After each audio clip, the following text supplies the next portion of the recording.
নাহমাদুহু ওয়া নুসাল্লি আলা রাসূলিহিল কারীম আম্মা বা'দ। সূরা আল ফিল আয়াত সংখ্যা ৫ রুকু ১। সূরাটির নামকরণের কারণ। সূরার প্রথম আয়াতের আসহাবিল ফিল বাক্যাংশের ফিল শব্দটিকেই সূরার নাম হিসেবে গ্রহণ করা হয়েছে। সূরাটি নাজিলের সময়কাল মুফাসসিরিনে কেরামের সর্বসম্মত মতে সূরাটি মাক্কি। সূরাটি নাজিলের পটভূমির প্রতি দৃষ্টি দিলেও এটাকে মাক্কি জীবনের প্রথম দিকে সূরা হিসেবে অনুমিত হয়। সূরাটির আলোচ্য বিষয় আল্লাহ তাআলা সূরা ফিল এ আসহাবিল ফিল এর কথা সংক্ষিপ্তভাবে ইঙ্গিত করেই সূরাটি শেষ করে দিয়েছেন। ইয়েমেনের খ্রিস্টান বাদশাহ আবরাহা ৫৭০ মতান্তরে ৫৭১ খ্রিস্টাব্দে রাসূলুল্লাহ সাল্লাল্লাহু আলাইহি ওয়াসাল্লামের জন্মের ৫০ দিন পূর্বে ৬০,০০০ সৈন্য ও ১৩টি হাতীবহর সহ মক্কায় কাবা ঘর ধ্বংস করার জন্য এসেছিল। আল্লাহ তাআলা তার ঘরকে ধ্বংস করার অসৎ উদ্দেশ্যে আগমনকারী বাহিনীকে নির্মূল করে দিয়ে অলৌকিকভাবে তার ঘরের হেফাজত করেছেন। এটা ছিল এমন এক যুগান্তকারী ঘটনা যা ছিল আরবদের নিকট দীর্ঘদিন পর্যন্ত আলোচনার বিষয়বস্তু। তাই ঘটনার ৪০ বছর পরে রাসূলুল্লাহ সাল্লাল্লাহু আলাইহি ওয়াসাল্লামের নবুয়তের প্রথম দিকে এই ঘটনা মানুষের মুখে মুখে ছিল। মক্কার আবাল বৃদ্ধ বনিতা সবাই এই ঘটনা সম্পর্কে ওয়াকিবহাল ছিল।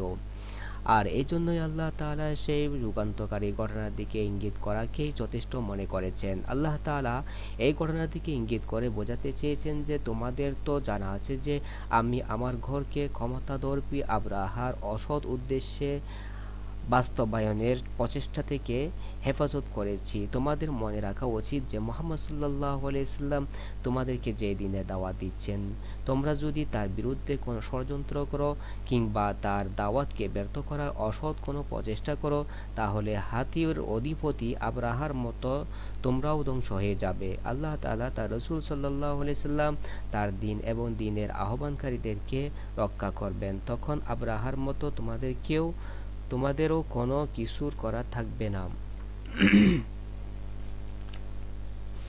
বিসমিল্লাহির রহমানির রহিম। আলাম তারা কাইফা ফাআলা রাব্বুকা বিআসহাবিল ফিল। আপনি কি দেখেননি আপনার প্রতিপালক হাতির মালিকদের সাথে কেমন করেছেন? আলাম ইয়াজআল কাইদাহুম ফি তাদলিল। তিনি কি তাদের ষড়যন্ত্রকে ব্যর্থ করে দেননি? ওয়া আরসালা আলাইহিম তায়রান আবাবিল। আর তিনি পাঠালেন তাদের উপর ঝাঁকে ঝাঁকে পাখি। তারমিহিম বিহিজারাতিম মিন সিজিল, যারা নিক্ষেপ করে তাদের উপর পাথর পোড়ামাটির। ফাজআলাহুম কাআসফিম মাকুল, অতঃপর তিনি তাদেরকে বক্ষিত বসির মতো করে দেন। এবার শুনুন ব্যাখ্যা। আল্লাহ তাআলা আলাম তারা তথা আপনি কি দেখেননি বলে তার রাসূল সাল্লাল্লাহু আলাইহি ওয়াসাল্লামকে সম্বোধন করলেও মূলত আরববাসীদেরকে বলাটাই মূল উদ্দেশ্য। কোরআন মাজিদে অনেক স্থানে রাসূল সাল্লাল্লাহু আলাইহি ওয়াসাল্লামকে সম্বোধনের মাধ্যমে অন্যদেরকে সম্বোধন করা হয়েছে।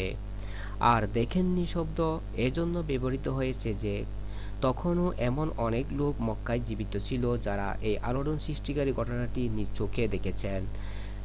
কারণ ঘটনাটি ছিল তখন থেকে মাত্র ৪০ থেকে ৪৫ বছর আগের। তাছাড়া ঘটনাটি লোকমুখে এমনভাবে প্রচারিত ছিল যে শোনাটাও দেখার মতো হয়ে গিয়েছিল। হাতির মালিকদের কোনো পরিচয় আল্লাহ তাআলা এখানে এজন্য দেননি কারণ হাতির মালিক কারা ছিল এটা সবার জানা ছিল। কাইদাহুম অর্থ তাদের ষড়যন্ত্র বা গোপন কৌশল। আবরাহা বাদশাহ কাবা আক্রমণের কারণ হিসেবে যা প্রকাশ করেছে তা ছিল আরবরা তাদের গির্জার অপমান করেছে, সেজন্য তারাও কাবা ধ্বংস করে দিয়ে তার প্রতিশোধ নেবে। কিন্তু এটা তো গোপন ছিল না। তাহলে আল্লাহ তাআলা গোপন ষড়যন্ত্র বলে কি বোঝাতে চেয়েছেন? এতে বোঝা যায় যে আবরাহার প্রকাশ্যে ঘোষিত উদ্দেশ্য আসল নয়। আসল উদ্দেশ্য অন্য একটা ছিল, আর তা ছিল আরব দেশ থেকে সিরিয়া পর্যন্ত আরবদের বিশাল ব্যবসার ক্ষেত্র নিজেদের অধিকারে নিয়ে আসা। তারা খোঁড়া একটা অজুহাতে মক্কা আক্রমণ করে আরবদেরকে হেস্তনেস্ত করে দিয়ে বিশাল ব্যবসা বাণিজ্যের পথ নিজেদের দখলে নিয়ে আসবে। আর এজন্য আল্লাহ তাআলা তাদের ষড়যন্ত্রকে গোপন কৌশল বলে আখ্যায়িত করেছেন। তাদলীল অর্থ লক্ষ্যভ্রষ্ট করে দেয়া, তাদের উদ্দেশ্যকে ব্যর্থ করে দেয়া। আল্লাহ তাআলা আবরাহার মূল উদ্দেশ্যকে ব্যর্থ করে দিয়েছেন। আবাবিল শব্দের অর্থ ঝাঁকে ঝাঁকে। পাখিদের বিভিন্ন বিচ্ছিন্ন দলকে আবাবিল বলা হয়। শব্দটি বহুবচন, একবচনে ইবালাতুন। পাখিগুলো এসেছিল লোহিত সাগরের দিক থেকে। তবে এ ধরনের পাখি সেসব অঞ্চলে এ ঘটনার পূর্বে বা পরে আর দেখা যায়নি। আসলে এটা আল্লাহর সাহায্যের বাস্তব রূপ। হিজারতুন অর্থ পাথর কণা, আর সিজ্জিল অর্থ কাদামাটি পুড়িয়ে বানানো, অর্থাৎ আব্রাহার বাহিনীর উপর পাখিরা যে পাথরকণা নিক্ষেপ করেছিল সেগুলো ছিল কাদামাটি দিয়ে বানিয়ে পোড়ানো ছোট ছোট কণা। বর্ণিত আছে যে প্রত্যেকটি পাখির নিকট তিনটি করে কণা ছিল, একটি ঠোঁটে আর অপর দুটি দুই পাঞ্জায়। পাথরগুলো যার উপর পড়ত বিপরীত দিক থেকে তা বের হয়ে যেত। নওফাল ইবনে মুয়াবিয়া বলেন, আব্রাহা বাহিনীর উপর নিক্ষিপ্ত পাথরগুলো আমি দেখেছি। সেগুলো ছিল কিছুটা কালো ও লাল রঙের এবং আকারে ছিল মটরের দানার মতো, কারো কারো মতে ছাগলের লেদির মতো। তবে বিভিন্ন মতামতের উপর ভিত্তি করে বলা যায় যে পাথরগুলোর রং ও আকার একই রকম ছিল না। আসফিম মাকুল অর্থ বক্ষিত বা চর্বিত বসি, পশুর বক্ষিত বা চাবানো বসি, যেমন কিছু গলে যায় আবার কিছু আধা চিবানো অবস্থায় থাকে। আবরাহা বাহিনীকেও আল্লাহ তাআলা সেরূপ করে দিয়েছিলেন। সূরা ফিলের থেকে আমরা কি শিক্ষা লাভ করতে পারি? ইহুদি, খ্রিস্টান এবং অন্যান্য সকল মুশরিকি শক্তি মুসলমানদের চিরশত্রু। কখনো তারা প্রকাশ্যে কোনো একটা অজুহাত খাড়া করে শত্রুতা সৃষ্টি করে, কিন্তু গোপনে তাদের উদ্দেশ্য থাকে অন্যটা। আবার কখনো বন্ধুত্বের ভান ধরে শত্রুতা করে। তাই আল্লাহ ও তার রাসূলের নির্দেশ হলো তাদেরকে কখনো বন্ধু হিসেবে গ্রহণ করা যাবে না। ইহুদি, খ্রিস্টান, মুশরিক ও কুফরি শক্তি ইসলাম ও মুসলমানদের ব্যাপারে একই নীতিতে বিশ্বাসী। এটা রাসূল সাল্লাল্লাহু আলাইহি ওয়াসাল্লামের সময়ে যেমন ছিল বর্তমানেও এর কোনো হেরফের হয়নি এবং ভবিষ্যতে এর কোনো ব্যতিক্রম হবে না। বাতিল শক্তি যতই শক্তিধর কূটনীতিতে পারদর্শী হোক না কেন, তাদের কূটকৌশল ও শক্তি অবশেষে ব্যর্থ হতে বাধ্য। কেননা ইসলাম ও মুসলমানদের সাথে আল্লাহ আছেন। তবে শর্ত হলো মুসলমানদেরকে সঠিক অর্থে মুসলমান হতে হবে।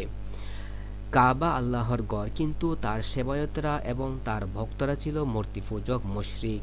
এতদসত্ত্বেও আল্লাহ তার ঘর অলৌকিকভাবে রক্ষা করেছেন এবং জালিমদেরকে ধ্বংস করে দিয়েছেন। তদ্রূপ মুসলমানরা যদি আল্লাহর দ্বীন ও আল্লাহর কিতাবের হেফাজতের দায়িত্বে গাফলতি দেখায়, তাহলেও আল্লাহ তার দ্বীন ও কিতাবের হেফাজত করবেন, কিন্তু তখন মুসলমানরাই আল্লাহর রহমত থেকে মাহরুম হয়ে যাবে। অতএব এ ব্যাপারে মুসলমানদেরকে সচেতনতার সাথে এগিয়ে আসতে হবে।